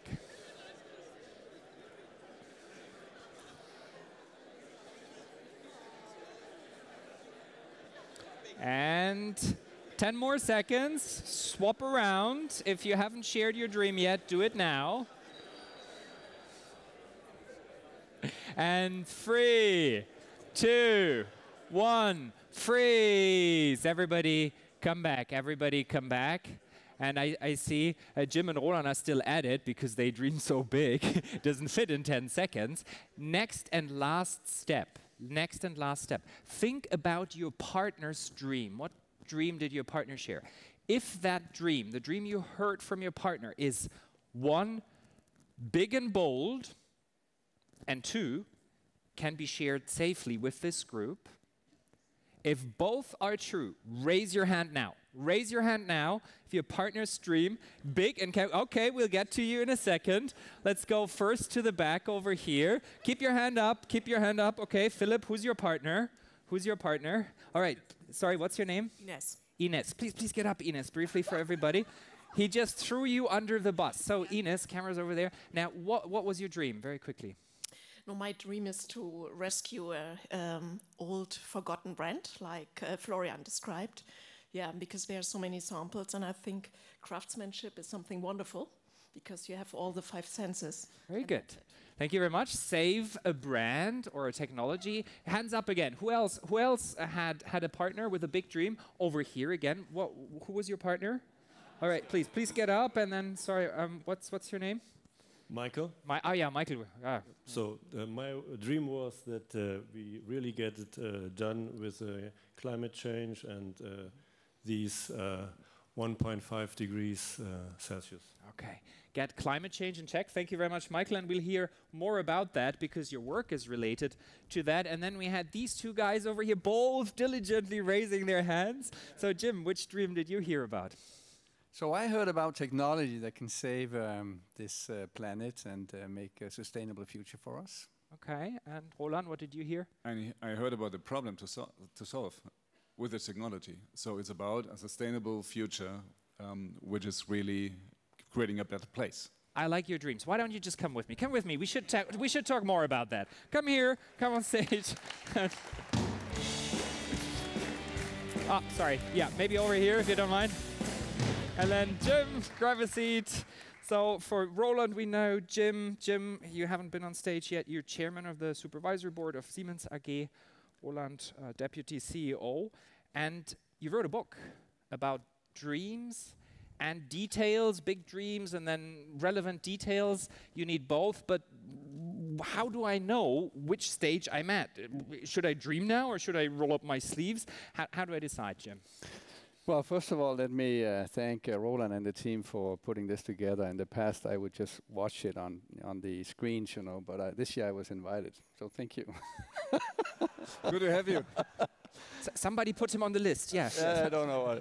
So I really appreciate that, and you know, it reminds me of all the things that can be done. So when do you need a dream and when do you need details? Maybe I can answer the opposite question. If you know the future, and you can create a perfect plan, then you don't need dreams and you don't need details. You can just do what's in the plan. Likelihood is that you'll get irrelevant relatively soon because maybe your assumptions on the future is wrong. So I think actually that any leader needs to have a dream because dreams inspire people to do things they didn't imagine they could do. And I think any one of us needs to care for the details, but not all details, the details that really matter and that would unfold the potential of the dream. So I'm a big believer in that leadership model. I don't think we can plan the future, but we can dream about how it could become and then care for the details that really matter. Okay, but then if I dream and then I keep dreaming and keep dreaming and keep dreaming, so how do I know the moment has come to lock in the dream and start the work? How do I know? I think the dream for me is the inspiration that when you talk about that dream, you can see how people's eyes begin to shine. And leadership is a lot about having followership. So if you think you lead and you look behind and there's no one, maybe you're just out for a walk. And so once you have a description of that future, that dream, that kind of vision of what you could become as an organization, then it's time to always talk about that. You don't need another dream, but then you care for the details and you spend a lot of time caring for the details. One of the dreams we heard about was about climate change, about something very relevant for humanity. But then, Roland, if you look at the state of the world, a lot is going well. Poverty, absolute poverty has been declining over decades. Life expectancy has been increasing over decades on average globally. Do we really need big dreams now, or should we just keep on doing the hard work to get better bit by bit? I think you're right. The global economy developed in the past nicely. I mean, there's so many millions and hundreds of millions of people getting out of poverty, and it's still going forward. The only problem, the little detail here is that we pay a very high price for it. We are living over our resources. We are consuming more. Some people are saying 1.5 times the resources the Earth provides. We are heating up our planet in a way which is not sustainable. So we are creating problems at the same time. So point would be, we have to do that, continuing doing that, really developing our economy, developing better healthcare systems, better mobility systems, while not destroying our Earth at the same time. Okay, so you might be, oh great, everybody's getting richer, but the platform we're on is burning. Then we have to go to the Mars. Oh, okay. Well, that's next steps. Okay. Now, dreaming big. The big question here is if sometimes you don't have energy for both, right? Now I need to dream big, and then I need to do the work. Which one is more important if I have to choose, Jim? Well, I think in times of, let's say, radical change, and in particular when things you know how work are being challenged and changed. People get concerned about the future, and we see that right now in political aspects and in many aspects. That, so will robots take my job? What kind of changes are going to happen to me and the way I live my life? And I think those are the moments when you need the dream the more. I mean, if I look back, 50 years ago, we landed a man on the moon and brought him safely back again. And that was a dream articulated by a politician. And I would argue that that dream was so crisp and clear and yet so inspiring. It united an entire nation, actually maybe many nations. Nobody knew how to do it. And it led to a technological leadership of a country, the US, in many different aspects. And so it shows the moment when a dream is relevant. At that time we had the Cold War, and this actually changed the game to be a technology game rather than a war game. And so it's a good example of how the dream can help manage this transition. But then, you know, if nobody had cared for the details, then he would have looked a little bit foolish at the end of the decade, because it wouldn't have been delivered. Hold on, what's your take? Any preference, one over the other, prioritization, one over the other? Actually, I do believe you need both. There's no way around. And I mean, my personal experience, it was when I was handed over a couple of years back the infrastructure and city sector. We really had to build a dream, because the people in the sector, they felt like, and it was also written sometimes in the press, they felt like we are the bad bank and something is going wrong here. So and they needed a dream to really see the future, how it can be. And now I give you an impression on why is it so important to have the details. And I pick one of these divisions, which was part of it, our mobility division. Sabrina's here. I mean, these guys always had a dream of really building great trains, making mobility better, greener. But they had also a bad time, because every other year we dropped into any problems and we made losses.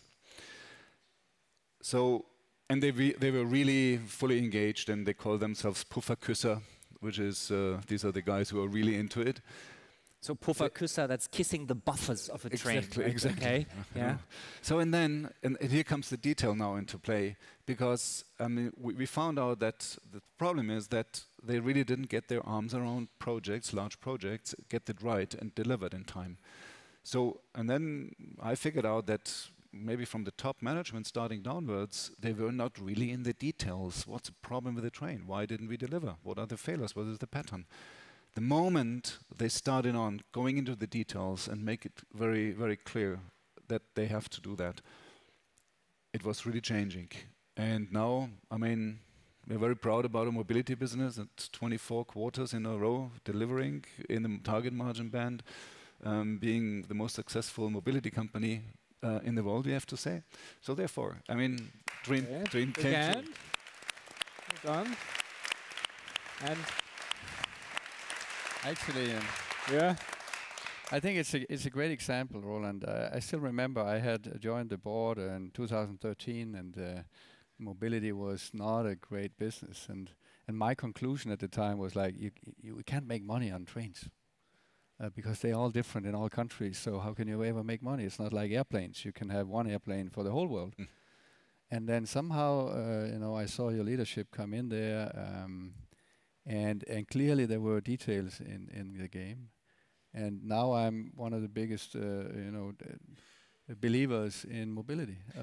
So thanks for your leadership. I thought that was, and the team who really made it happen. So strong, big dream, get them back to strength, all the deal. Plus Florian, in a way, comes back in earlier on, who says you need all your 5 senses. Can you lick something? And for a Pufferküsser, yeah, finally. But that's a very different topic. Now, coming back to the dreams, big corporations are not universally known as great places where you burst out, oh, I have a dream, and your boss, oh great, let's dream together, let's do everything differently. So what are large companies often doing wrong in terms of stopping dreams too early? So sometimes we overdo in processes, which is really, I mean, this is one way how you can kill innovations. And if you do tell, I mean, I'm not saying that you don't need them, but I mean, I'm saying if you overdo, and that happens. Secondly, very often big companies have maybe big money and then they are not focusing. I mean, if you talk about my experience with startups, they don't have the money. They're very tight. So they are focusing, they can only focus on one thing and they have to do it extremely well and just make it better. And this is very, very often the key to success. And the third element, which is equally important, is that obviously large companies do something well. Very often they are market leaders. So here comes the incumbent syndrome, how I would call it. A market leader defends what they're sitting on. They are just saying, I mean, I'm so great, I keep on going. And this is one way of losing the future if you are not ready to adapt fast enough. So these are the 3 elements where I believe large companies could fail if they're not watching out. Jim, when you listen to that, what you're involved with several large companies, so board seats, and what can companies do to become better places for dreams to unfold? Well, I think there is this theory that if you are successful, you eventually become irrelevant because you hold on to that success too long. Like Clayton Christensen calls it the innovator's dilemma, where he says, the larger you are and the more successful you are, the more you tend to hold on to the past. And management is the latest ones to see it happening when the disruption happens. That's so I kind of refuse to accept that. And I found 2 solutions to the problem. Number 1, you could solve this problem by never being successful. It's not a good solution, but it's a theoretical solution. And the other one is that, imagine you can create a culture in a large successful company that when you feel you're at your peak, you begin to question yourself. You begin to challenge your assumptions. You begin to experiment more. And what I see today is like these experiments becoming real. And then you add the power of the large company. It's unbeatable. We talk about these startups. Startups have great ideas, but no scale. We can do both. But it does demand that you are willing to challenge your success when you're at your peak. And I see a lot of that happening now at Siemens, and I really enjoy that. And then allowing experiments, which is what Roland said. If you have too many processes, there's no place for experiments. You gotta let go. You actually have to unleash human potential rather than plan it all out so everyone knows what they need to do. Then there is no time for experiments. And we have a lot of experimenters here in the room trying stuff out and then more often than not failing. Siemens engineers are known for religious commitment to precision and 0 mistakes because life and limb sometimes depend on it. How do you make it safe for people to fail? This is the 4th problem. Yeah. Okay. If you talk about innovation, I mean, 9 out of 10 times you might fail. If you're really good, maybe you can make it 2 times successful. So, and this is one of the problems that if we start something, we normally make a plan, we make a business plan, and then we have to make it happen, and then we keep on going. And if it's not working, we throw in more money and do it harder. You know the famous saying of Mark Twain when he said a couple of guys were sitting in a boat rowing, and the moment they found out they're rowing in the wrong direction, they doubled the effort. That should not happen. So you have to fail, and you have to accept there's failure, but this is not a problem. Then best thing is try it again. And if you try it again in the same corner, the likelihood of winning again is much, much higher. That's one experience from startups too.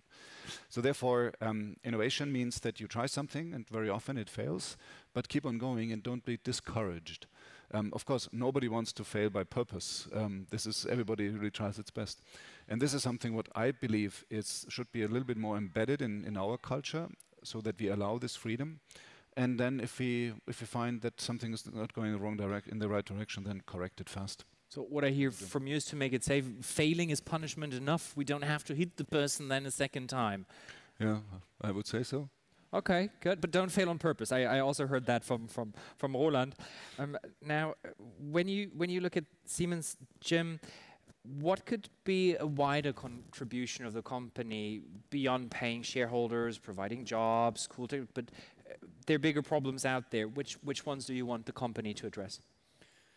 Well, you know, often we get excited about the consumer world and the digital world, and we've seen how enormous value has been created in the digital consumer world. And sometimes I ask myself, you know, we have this incredible technology, and so we use it to take a digital picture, not a Polaroid, of our cappuccino cup, and then share it with our digital friends to get some likes. Is that really the biggest problem we can solve? You know, so and we get obsessed with these, and some young people want to start at companies that steal people's data, and so I'm like, you know, I'm super proud of being part of the Siemens team, because, you know, we make real things. We make things that matter. These are the infrastructures of the future, whether it's energy that can become sustainable, or it's traffic systems, or cities, or healthcare. I mean, these are things that really matter to the world. And I'm a big believer, and that's why, you know, our dream was actually very complementary, because I said, I think we can solve and make this world sustainable and live happier lives and healthier lives. And Roland's dream was, we need to be the technologies to enable that. And that's what we can do at Siemens. It's such an incredible opportunity. And then I come here and see this, you know, these people with great ideas. Man, I tell you, this is bigger than taking cappuccino pictures.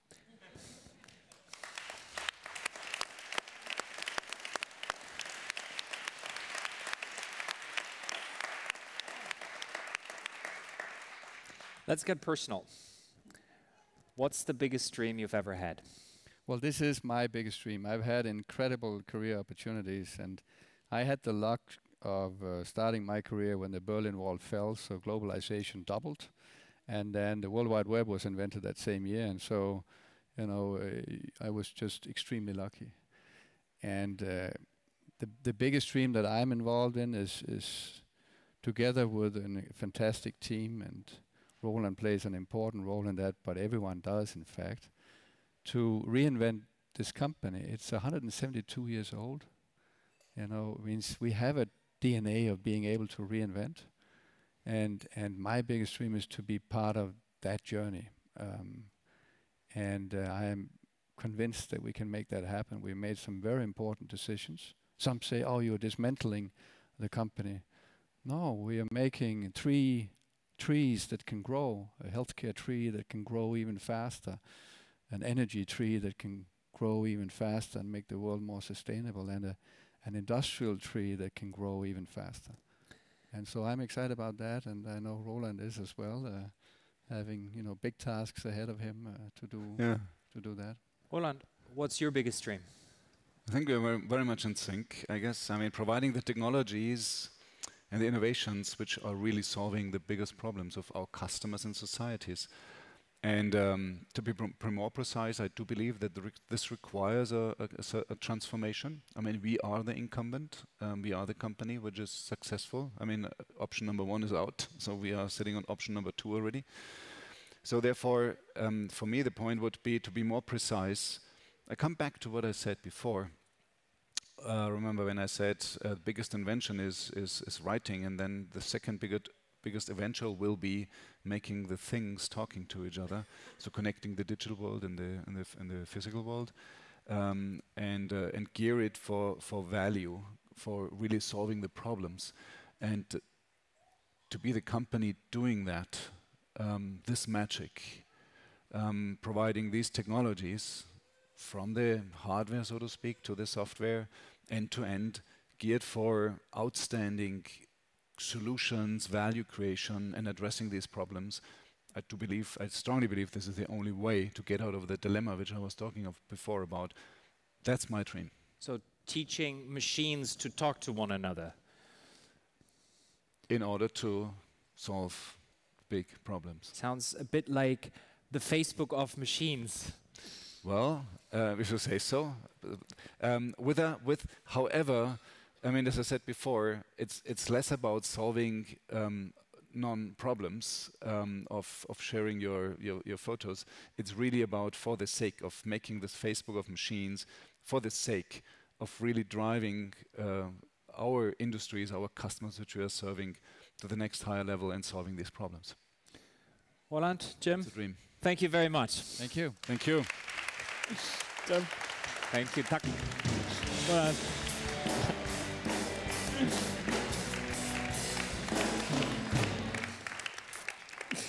And now it's time to meet more of the inventors. And the next category we're still in, is outstanding invention. And here we will have our host, Maria Ferraro. Maria, please come back. Big hand.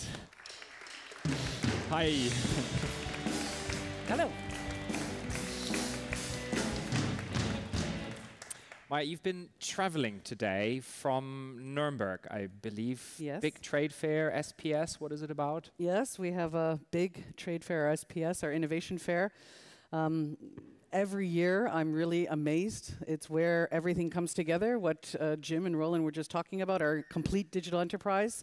So it's about automation, industrial automation is the big topic. Exactly, but it's also not just about industrial automation. It's really connecting machines, it's understanding the issues of our customers, embarking on their digital transformation, and it's where our digital enterprise comes together. What was your biggest learning this year? What was your aha moment from this year? Take your time, take your time. My aha moment. I would say that it's not, I think one size doesn't fit all. And when our customers talk to us about faster time to market. I mean, you know, it means different things to different customers, but we have the solutions and the products to really make that happen. Environmental sustainability, you know, efficiency is not just defined in its traditional sense anymore. It's how do we help customers be more responsible, using less resources, less water, less energy. So I think the aha moment is it's really, let's say, quite dynamic, and each customer has their own set of challenges that we want to help them with. Lots happening, lots of opportunity, and the next winning team, they are finding one opportunity that might be bigger than all the others. Let's watch a quick video.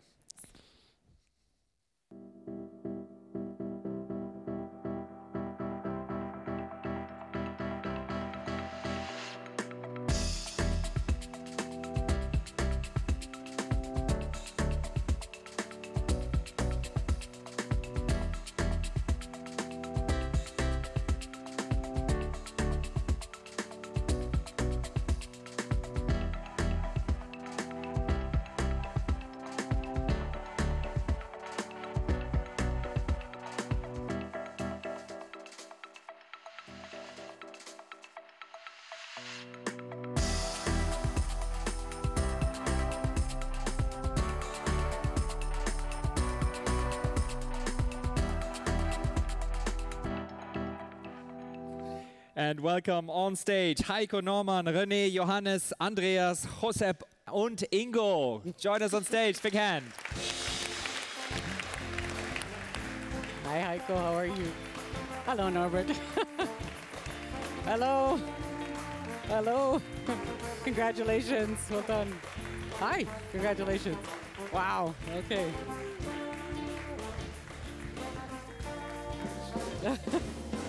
Thank you. Where I go here, maybe here. Wow. Okay. Actually, you hand these out. I can help you with that, but everybody gets one. One for you, maybe, yeah. Seriously. Making me work. Here we go.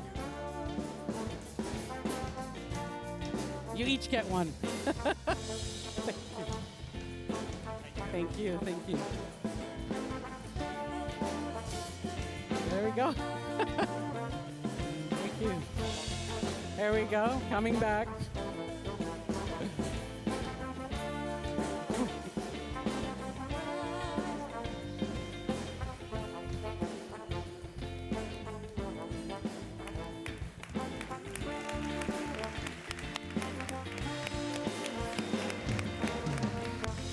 Wow.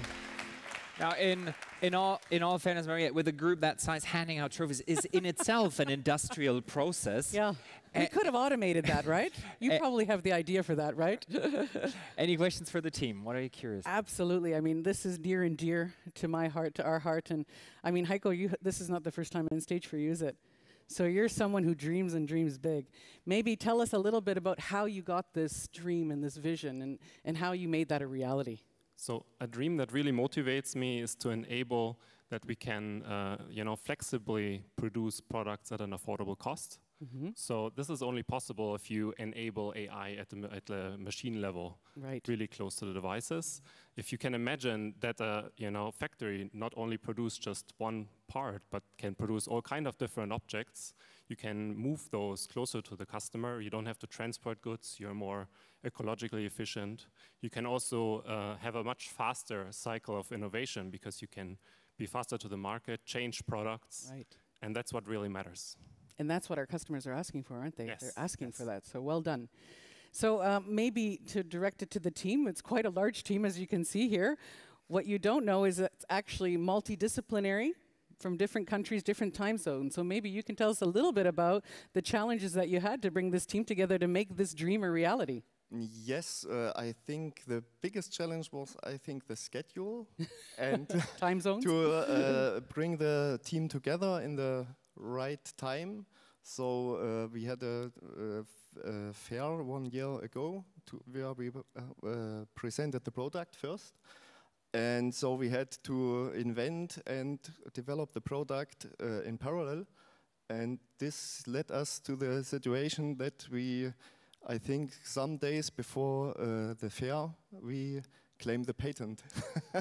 So, I want to send special thanks to Ingo Thon, who made this happen. And I was focused on getting the fair in the right schedule, and Ingo took the stress from me for clearing the patent claim, and thank you, Ingo. So big hand, clear team effort. And thank you very much. Big hand for you guys. Grab a seat and enjoy the rest of the evening. Thank you.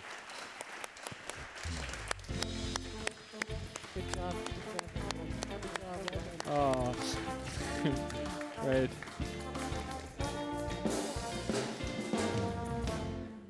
And we stay with outstanding inventions, and the bright minds who came up with the next invention, they will be honored by the CEO of Siemens Mobility. Welcome with me, Sabrina Soussan. Sabrina, hi. See you again. Ça va? Oui, merci. Très bien. Speak French. Sabrina, I live in the United Kingdom. In Britain, they built some of the first long railways. And it seems they left it there because it is literally railways, but no overhead electric power lines. And you take a diesel train from London to Birmingham back, and it works. Why build overhead power lines? Overhead power lines, a very cool topic. Yeah? Good. Cooler than the nice trains that we do. No, seriously. Electrification is a backbone of sustainable mobility. And overhead lines are part of it, of course. Yeah. And if you would have the choice of having a train powered by a diesel engines or a train powered by green electricity, what would you choose? I take the other. Plus, it stinks. Like in Euston Station, it's okay. So I was hoping you get the right answer, but but it is so important for our future. Yeah, it is so important for our future. Green electricity, green mobility, and that's what we are talking about. And in Germany, for instance, 60%, only 60% of the line are electrified, and this invention will help to speed up. And we all know that mobility of all the sectors is the sectors which is the largest emitter of CO2. Largest emitter of CO2. So if we are serious about what we are talking about today, about dream, for future generation, then we have to do something about it, and we have to reduce the CO2 emissions. Yeah. Let's have a look at the invention and the team. Let's watch the video.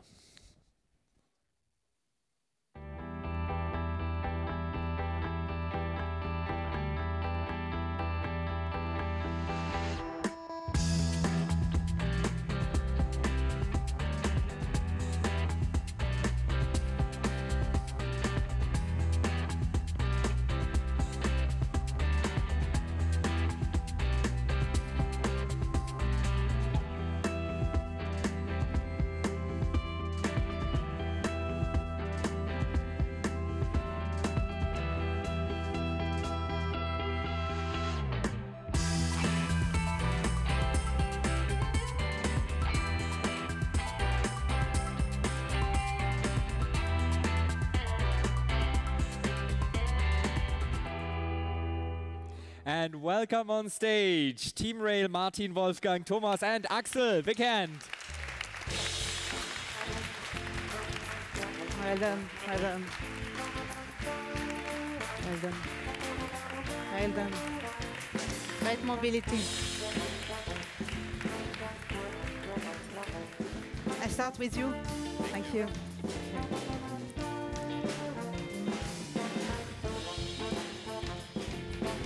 Well done. Mobility.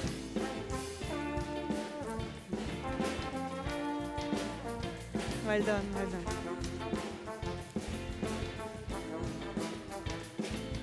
Well done. It's Axel, huh? Axel, huh? Your name? Axel. I'm in the middle.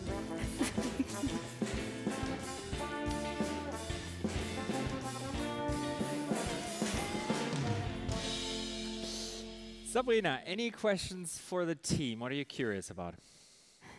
I have a special question for Axel. Okay, Axel, yeah. So okay. Axel, we have a special guest today, your 2-year-old daughter. Yeah. Maybe we can give a round of applause for her and look at her. Good. Oh. So we are talking about dream and purpose. Did you think about her when you thought about your innovation and what you want to achieve? Yeah, my little daughter Adelaide, she invents every day new words in 3 different languages she grew up with. And I think it's for me it's very interesting to share her creativity every day, and this is a kind of motivation for me. And yes, we had in mind when we make our innovation, our invention, of course, a better and a peaceful world, and a world without of air pollution for our children. And this is really very important to stop the climate change. And our invention is a very good contribution for this, exactly. And of course, we support with this invention a more efficient rail electrification. This will help, of course. Thank you. Maybe another question to the team. So I'm very proud of them, not only because they are mobility. There is one guy who is not from mobility, and they proved all together that collaboration brings even better innovation. Who wants to take this question? How did you manage to come together, a team of mobility and GP? Who wants to grab that one? Anybody? Yeah? Yeah? Yeah, so for sure I can take over. So, yeah, I got a phone call from Wolfgang, and he mentioned he has a new project in Denmark, and they have big problems with existing and old tunnels and bridges, and we need an alternative solution to be competitive. Yeah, and there we had a very smart idea to take a search arrestor to reduce the overvoltage and to use existing bridges without demolishing anyone. Yeah, and that was a big idea for this invention. Okay. Maybe one last question about customers, because it's so important to talk about customers. Our Danish customers saw that his problem was not solvable. What was his reaction when you came with a solution? You know that our business, rail electrification, is a quite conservative business. So our clients always want to have proven solutions. So the client first reaction was quite skeptic. But we were the only one who could provide a solution. And so finally, we won the contract. And I think that's the best reaction a client can make. So, big hand for the team. Thank you again. Very good, very good, very good. Grab a seat, guys. Enjoy the rest of the evening. Thank you for joining.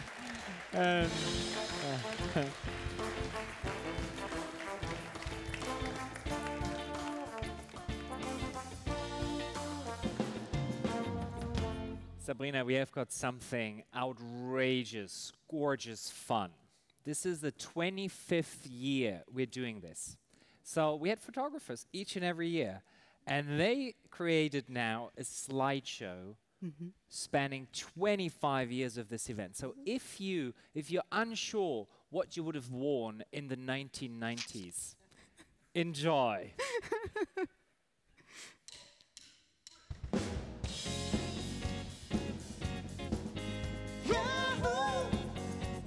It's a celebration.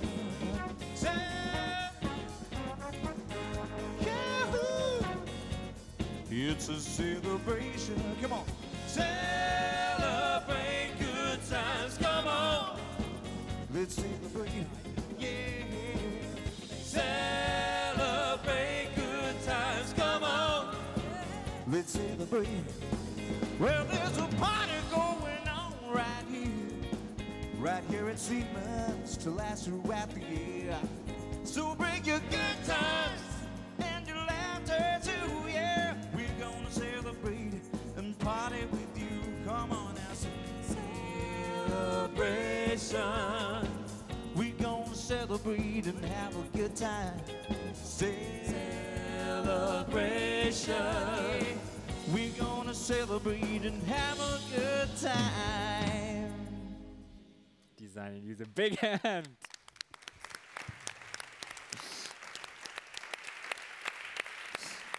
You're laughing. Just wait 25 years and you'll be on that slideshow, okay? Now, next category is design and user experience. And frankly, from my own experience, Sabrina, a train has that very, very important feature of getting me from here to there. Why does it also have to look good? Because people love trains. You have heard it before. And we love our trains. And I am proud to be part of this Pufferküsser team, even if I don't kiss my trains. But design is in the center of all what we do, and user experience and passenger experience as well. If I give you 2 or 3 examples, user experience, for instance, how we designed the cockpit for the driver. It's not only the design of the train. How we designed the doors to support and to help handicapped people to make their life better when they want to travel, for instance. Seamless experience, that's another thing that what we do, which is not so well known. For example, in Denmark, we have developed an application, an app on your phone, and all the modes of transportation of Denmark, every mode, so buses, trains, car sharing, bike sharing are integrated, and people can choose, I want to travel from A to B, and I have 3 choices. Fastest, cheapest, most sustainable way. Okay, so design is not only just making things nice, and then the other good news is if you like a train, optically you don't have to kiss or lick it. So all of this are good news. And now let's take a look at the video for the next team, the winner of the next category.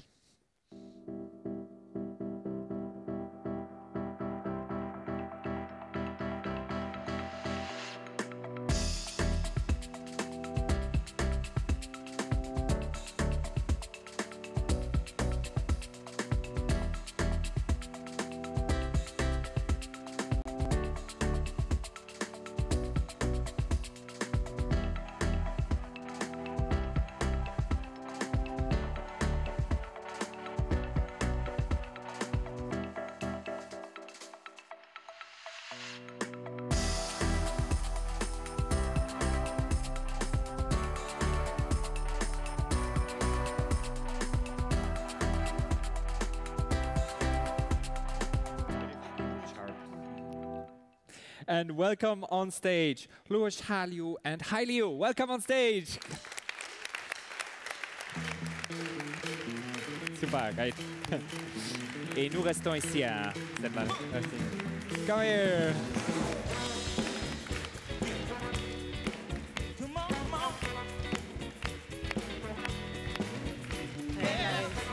Nice. Thank you. Congratulations. You first. Congratulations. I love it.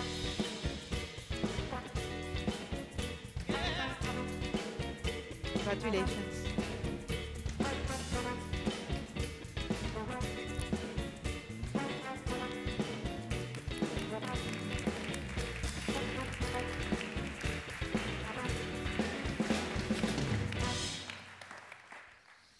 So, hi, I will start with you.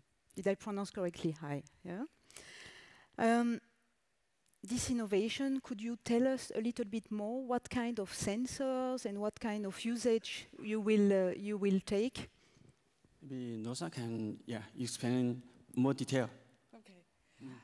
Yeah, I'll talk about the innovation. We are flexible. Yeah, okay.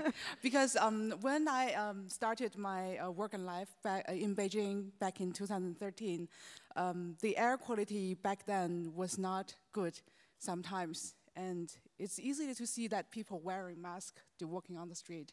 And I remember when I got cold, and it got even worse. That took me even longer to recover. So the normal citizens, they want to know about the air quality, and also city governors or the decision makers, they also need more solid information to make decisions.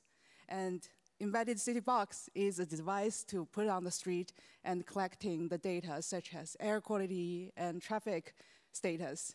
So it will provide more solid data for them to make actions. That's wonderful. That's wonderful. And hi, now it's your turn. I've heard you have a daughter as well. It seems that parents with a daughter are very creative to invent solutions for the future, to make a better future. So what was your dream, or what is your dream for a city where your daughter would live in? I'd like my daughter live in a city with cleaner air and also a smarter city. I'm glad that our invention can take us more closer to that dream to create a better life, better world, not only for us but also for our next generations. Thank you. All right. Thank you very much. Wonderful. Big hand. Thank you. Thank you. Thank you. That's great. Okay. 谢谢. 再见. 再见. Right. Thank you. Grab a seat. And Sabrina, thank you very much.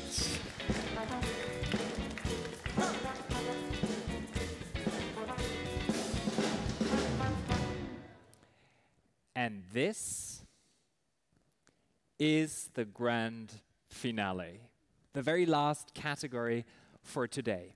And it is for a lifetime achievement. So what do you have to do to get an award in this category? Well, first of all, at least 15 years at Siemens. And I think the two winners we can call them lifers. They have a check here for quite a while. 2, a ton of patents, but we know it's not quantity, it's also quality, and this is what both of them have to offer galore, and they will be honored by the chairman of the supervisory board of Siemens AG. Jim, please come on stage again.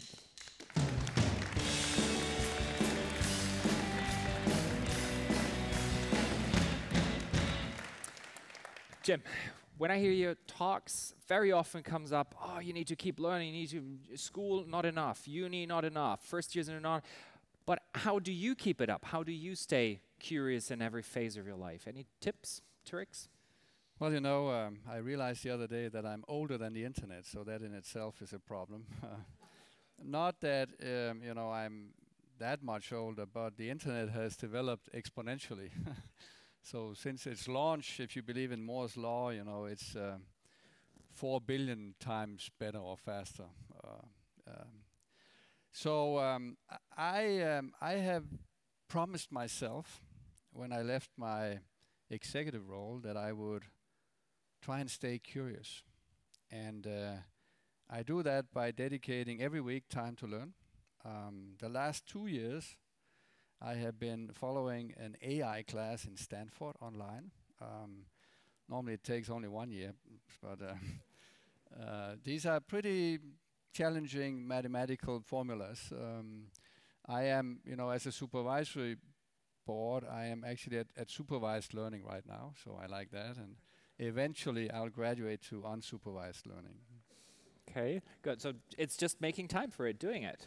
Yes, and I think you have to be committed to that. I think we come from a world where we assume that you learn the first 25 years and then you work for 40 years. And with the speed of technology now, I have 2 kids as well, 21 and 20. I mean, they challenge me every day. And I think you have to stay curious. You got to try it out, and you can't just talk about it. I like to feel it and touch it. I learned a lot from this. You know, I'm now taking Python classes. Not that I will ever be a good programmer, but it has taught me how easy it is for anyone who wants to use AI in any program. It's like 0 barrier of entry. Imagine the power of that technology when anyone who just wants to invest a little bit of time can access such a powerful technology. One of the winners of the Lifetime Achievement Award, he has been working with AI for a long time, also already when it wasn't fancy to know about it or to do it. But first one, more in the energy space, let's watch a film.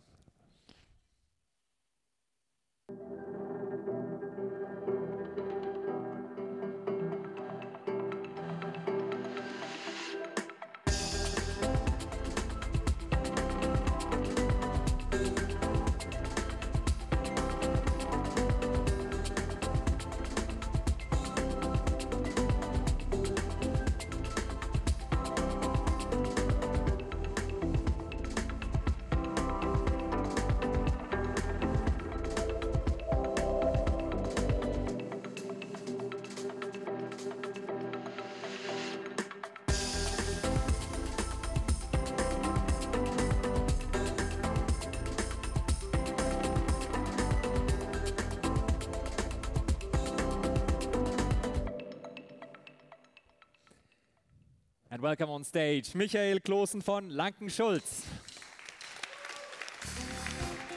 Hi.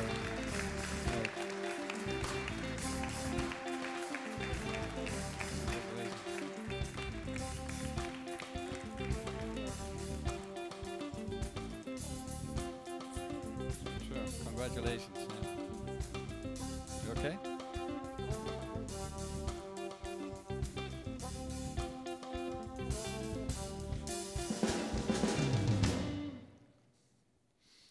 Well, listen, I am humbled to be here on stage with you. I saw your resume and the amount of innovation that you have created. I would love to understand how you create that room for people to innovate. I sometimes compare companies with Manhattan, where you have streets and avenues where everyone is busy, but then you have Central Park where people look up in the sky and hold hands and have big ideas. And big companies often have a smaller and smaller Central Park. How do you create room for innovation around you? Because obviously you have to work with teams as well. Yes, I work with teams, of course. It's not only my idea, and the success story is to have a collaborative team and to give them the peace and the freedom to do what they want to do and to be what they are. So when you have a great idea and it comes to the point that the people come together and you see that glimmer in their eyes, so that they are so interested in the things that they do, then the special spark is there, and then you know that they are ready together to go the extra mile, and this is what it makes. Do we have big enough central parks at Siemens? Yes, I have. I have the freedom to do the things I do, and to be as I am, and this is a great thanks to our management. I worked there in an R&D group, and this group is exists now. It's about 15 years, and in this group, it was always the freedom to do the things we like to do, which was very successful. I got to ask one more question, because I was recently in California meeting startups, and one of the venture capitalists said on stage, nobody, he said, we should check that, nobody has ever come up with a great idea at the right time twice in Silicon Valley. Yeah. How have you been able to do this again and again and again? Yeah, what we do is we look for different techniques. We look for newest techniques, and we try to project them to our problems and requirements we have. And it's not only me, as you said. It's also the people surrounding me. And to do it again and again is it's a success of the team. It's not only mine. And so better than Silicon Valley. What more can you want? Thank you. Well done. Big hand. Thank you very much. Congratulations.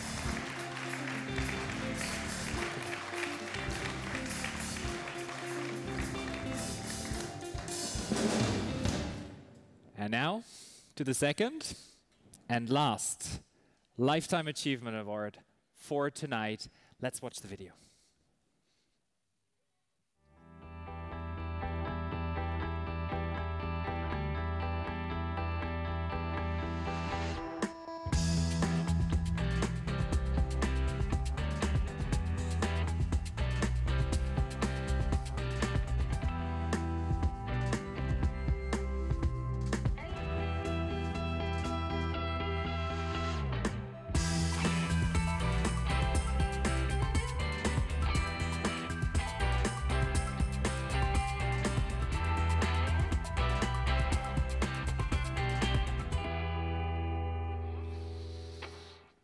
Let's meet the last winner for tonight. Here's Justinian Roska.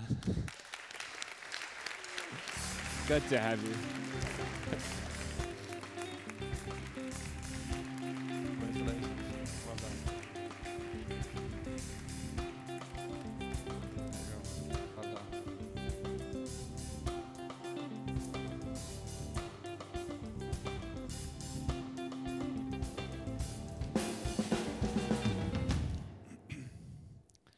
So now you know I'm a student in AI. I feel extremely humbled now.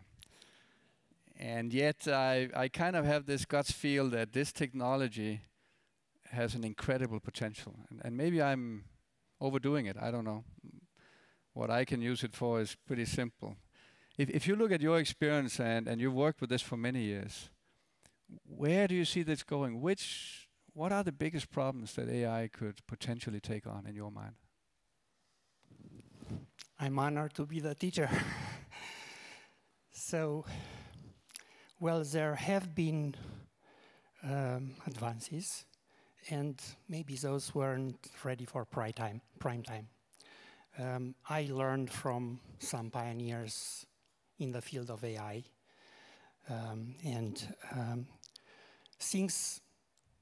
what I learned is that some things that hasn't been depicted I would say accordingly in the literature, but programming AI is not really like normal programming. It's like doing surgery on a brain while it's operating, while it's working. So, well, now, of course, we can do many things. Perception may be at the level of humans or superhumans. We can go beyond perception achieved by humans. But there are big problems in terms of reasoning, and we can do the acting part as well. In Siemens, we have the smartest, smallest ways to control motors and so on, and devices. So it's the reasoning part that can push us to unlimited heights. And reasoning goes hand in hand with human reasoning. So complementing human intelligence with artificial intelligence can take us to unmeasurable heights, I would say. So I like this idea that, you know, this technology, as powerful as it may be, is not about replacing human beings, but enhancing human. Do you see it the same way? Absolutely, yes. So humans can go that far, but we have a limited number of senses. Machines can have many more senses. There are a myriad of sensors and much more data that we can possibly process in real time. We can do that using intelligent machines. So one of the big questions I believe we have around AI is, how do we stay in control with the potential that it has? I learned from my classes now at Stanford that at least the deep learning algorithm has no real explainability. And if you want a human to be in charge of the conclusions of the machine and you can't explain how it got to that, can we still stay in control? Well, so the Stanford class, I guess, doesn't have anything about safety and also doesn't have anything about decisions that have to be made in order to make such artificial intelligence systems behave in a responsible way. Here we don't need just scientists, but we also need managers who will take decisions, where to put the bets. We need people, economists, we need social experts. You know, we need to put together, to put many, many perspectives together in order to take the right decisions on how this intelligence can augment human intelligence. I love responsible AI to enhance human beings. That's what we do at Siemens. Will you be my teacher? Yes. Thank you. You have a date.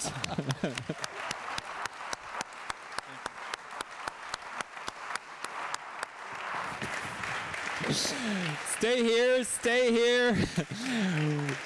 We need you here. You can already stay here. We still need you, both of you, because in just a moment we will have all the inventors back on stage for a photo, and you can like check calendars, make arrangement, Princeton or maybe Munich. But before we ask everybody else on stage, what's left for all of us to do here in Munich and wherever you may be following through the live stream? Easy, very easy. Now we party. There'll be drinks, there'll be some food. If you're at home, maybe check the fridge bottom right hand. There might be this can of beer, or just find a way. Party with us virtually. And when we've partied, what happens next? Of course, we go home, we go to sleep, and then what I want you to do, you know what I want you to do? What do I want you to do? Dream. But dream big. And when you've dreamt big the whole night, next morning you wake up, and then what do I want you to do? Easy. Roll up the sleeves and make the impossible possible.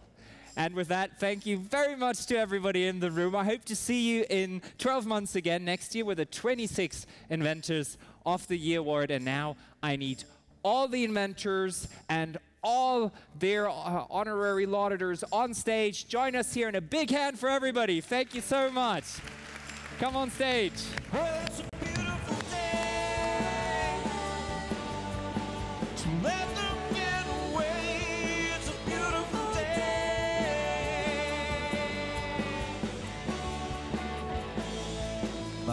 skies to bloom. Shoots up through the stormy ground and there's no room. No space to rent in this town, you're out of luck. And the reason that you have to scare is that the traffic is stuck. Didn't go nowhere, you see, to find a friend to take you out of this place, someone you can lend a hand. In return to grace, it's a beautiful day.